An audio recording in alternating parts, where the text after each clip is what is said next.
Introducing the new Apple I Person Complete with multi-touch and volume control. Doesn't it feel good to touch? Doesn't it feel good to touch? Doesn't it feel good to touch? I face Facebook more than books face me, hoping to book face-to-faces. I update my status, 420 space to prove I'm still breathing. Failure to do this daily means my whole web-wide world will forget that I exist.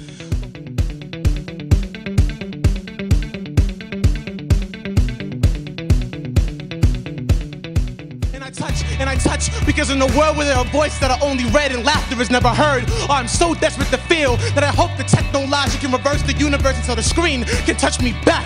And maybe it will when our technology is advanced enough to make us human again.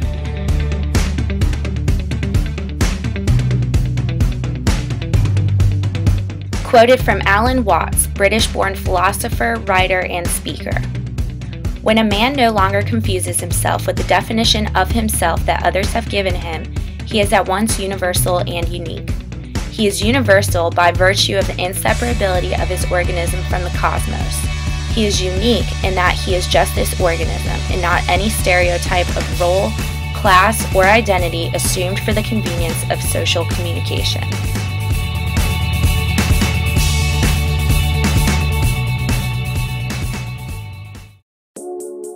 Distance, what once stood as a seemingly unbreakable barrier to creating and maintaining relationships, has increasingly become one of the primary means by which we communicate. We no longer have to be together in space to connect and converse, for the technological world we have created for ourselves now serves as that linking space. Many consider this to be the revolutionizing of communication. Essentially, we are now able to do what we please, wherever we please, without having to worry about losing relationships along the way due to distance. Our new devices enable conversation and relationships to exist whenever, wherever, and with whomever.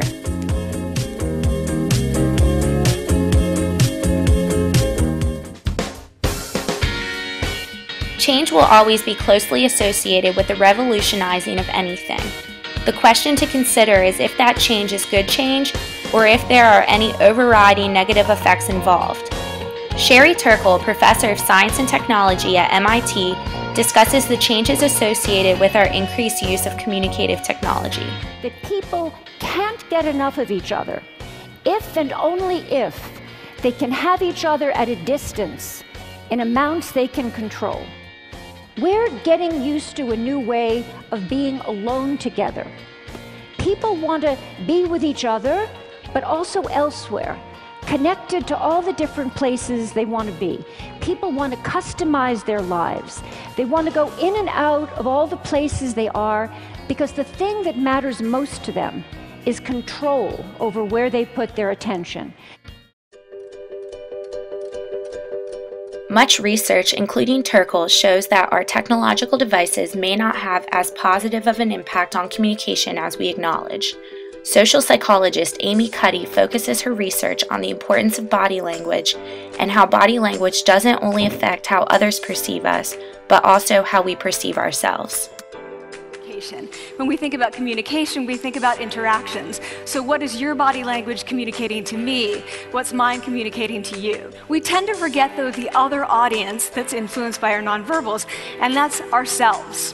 We are also influenced by our nonverbals, our thoughts and our feelings and our physiology. Cuddy finds through extensive research and meticulous data collection related to expression of power and dominance that, when taking up more space and making oneself big, psychologically a feeling of power and dominance develops. Power and dominance, she says, are about expanding and opening up.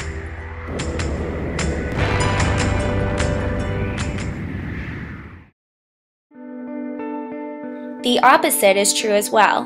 When we feel powerless, we close up, wrap ourselves up, and make ourselves feel small.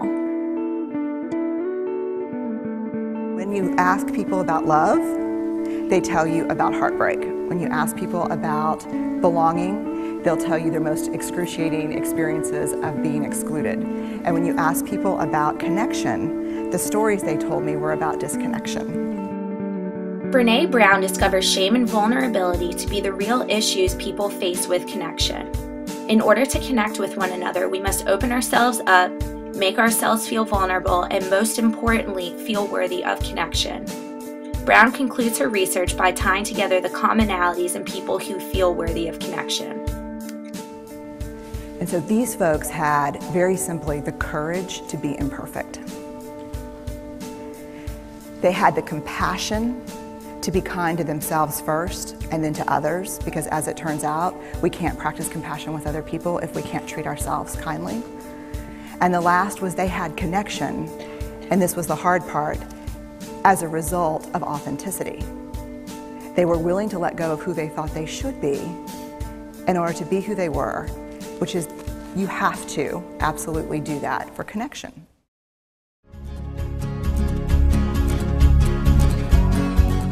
So how does all of this connect? Distance, technology, power, dominance. When discussing technology's effects on the ways in which we communicate, an increasingly common topic that arises is vulnerability. Many researchers and psychologists are coming to find that vulnerability is what fuels our desire to always stay connected. We are becoming increasingly afraid of being alone, therefore we turn to our devices to give us attention when we feel that no one else is listening.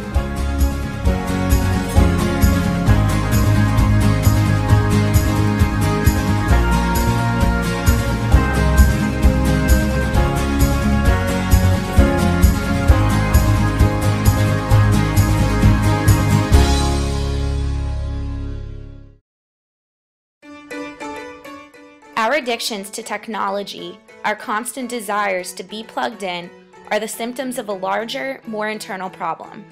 It's difficult to say where it all began, but nonetheless, we have entered into a vicious cycle.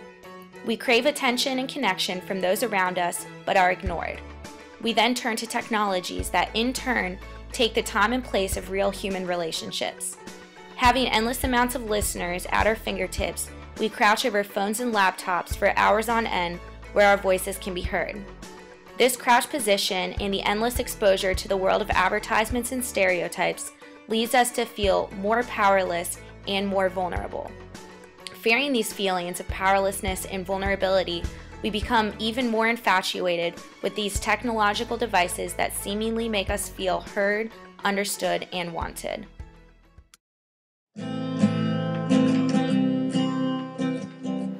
We expect more from technology and less from each other.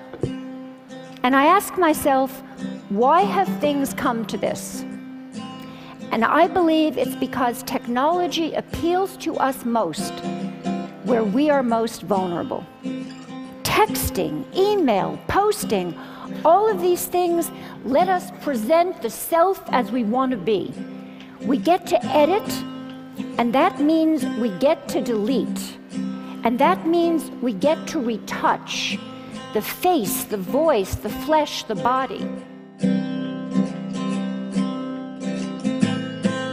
How do we break free from this cycle we've fallen so deeply into? It is becoming increasingly important that we value ourselves and believe that we hold worth as human beings. Each one of us is different, therefore, each one of us has something incredible to offer the world.